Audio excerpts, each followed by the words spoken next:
Hey everybody, welcome back to the channel. Hey, today we're going to be talking about Bookers. So we've got the 2023 Batch 2 today that we're going to be talking about. That is the Apprentice Batch. I was a big fan of the Batch 1 for 2023, which was Charlie's Batch, which I thought was spectacular.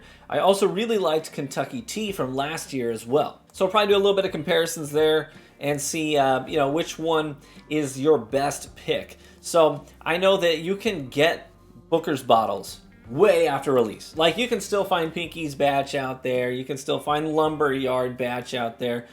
So it's not like you miss a window and you're never going to see these things. These are things you're probably going to have access to if you know where to look. So we're going to be talking about the Apprentice Batch today. So this is your typical 75% corn, 13% rye, 12% malted barley. This is 7 years, 1 month, and 2 days, I think. I'm pretty sure. Yes, that is correct. 7 years, 1 month, 2 days old. The proof comes in at 125.5, so it's like most Bookers. It's got some heat on it. And this one has been getting mixed reviews. It's sort of one of those, you might love it, you might hate it, you might fall somewhere in between.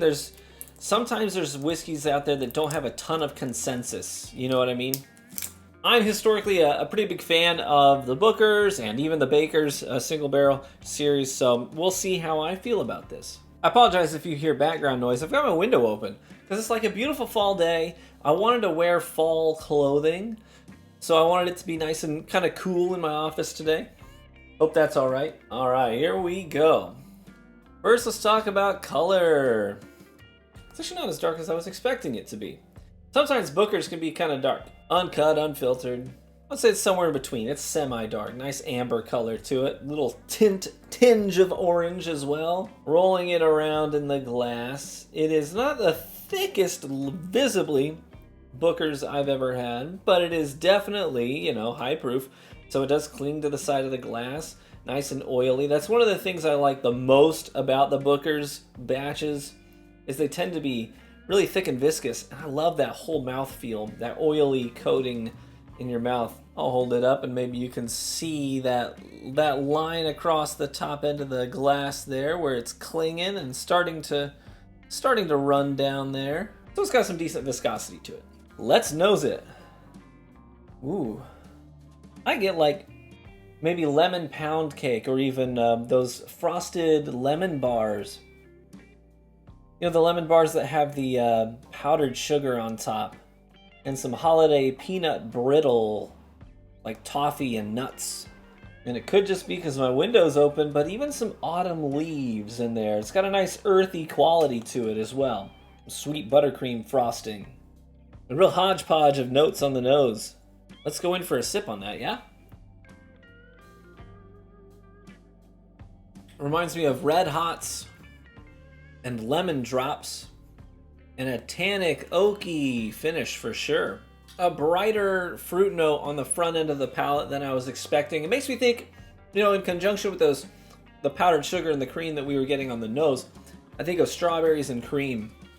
But the fruitiness goes away pretty quickly and then transitions into the more tannic, dry nuts and oak on the finish. Leaves behind the remnants of like a holiday punch. It wasn't the star of the show, it kind of just drove past and we got a whiff of it. That's really different. I suppose I didn't say why they called it the Apprentice Batch. Every batch of Bookers has sort of a way of paying homage to a person in the Beam history or a specific era or something loosely connected with the family. So the Apprentice Batch is a nod to the apprenticeship of Booker No under his cousin Carl Beam. The more that sits on my tongue, the more I think of those old-fashioned Red Hots and lemon drops, for sure. Really interesting Bookers. Sometimes I really appreciate when something is a little bit off-profile. It tries something new, tries to be innovative, shoots for different flavors than standard, than you would come to expect from them. I think Charlie's Batch was incredible at delivering on profile. Things we expect from a Booker's batch and doing it really freaking well. But then Kentucky Tea I really liked because it kind of ventured into some territories that were different and new for the Booker series. The Apprentice batch, I really like it. I think it's a really tasty sip. I like it quite a bit, but it is definitely off profile. This is not something that I would come to expect from them. It's not as thick and viscous as I'm used to. It doesn't reach into those deep caramely butterscotchy characteristics that I tend to associate with Booker's. It doesn't have a lot of that barrel funk that I usually think of when I think of Booker's, but it's like a Booker's take on something new, like a holiday punch, red hots and lemon drops, and I can respect it. So if I were to give the Apprentice Batch a rating based on my scale, and I'm surprised people stopped calling attention to it. That's like the first time I made that graphic for our scale, I totally didn't see the typo. And then people started calling attention to it, and I was like, you know what, I'm going to leave it.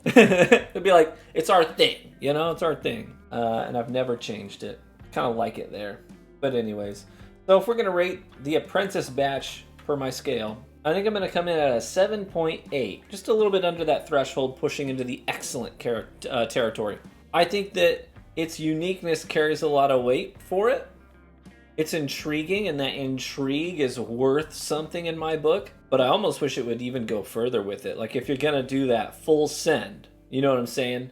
But I think it's quite tasty. That's a very good whiskey. I like that a lot. Let me ask you, what's your favorite Booker's batch that you've had? For me, it's a tough toss-up. I really like the Lumberyard. Inkies I was just kind of okay on. But these two are, that's why these are up here. These two are my favorite Booker's batches that I've ever had. Charlie's and Kentucky Tea. And Kentucky Tea was one of those that had really mixed reception, but I thought that Kentucky Tea brought new flavors front and center and executed on them in a way that made me think that, wow, they did a really good job at that. And I really appreciated that deviation from the standard. And then Charlie's just nailed down everything that is a Booker's. Nailed it. So let me know what your favorite Booker's is. Would you try this based on the notes I gave today? A big shout out to my Patreon supporters. Hey, thank you so much for your continued support here on the channel. It helps me fund bottles for reviewing. I really appreciate you. If you're new to the channel, thanks so much for stopping by. I appreciate you as well. Hey, feel free to subscribe, leave a like, leave a comment. Let me know that you came by and what you thought of the channel. Cheers, everybody. May you live richly and get better with age, and we will catch you in the next one. Bye-bye.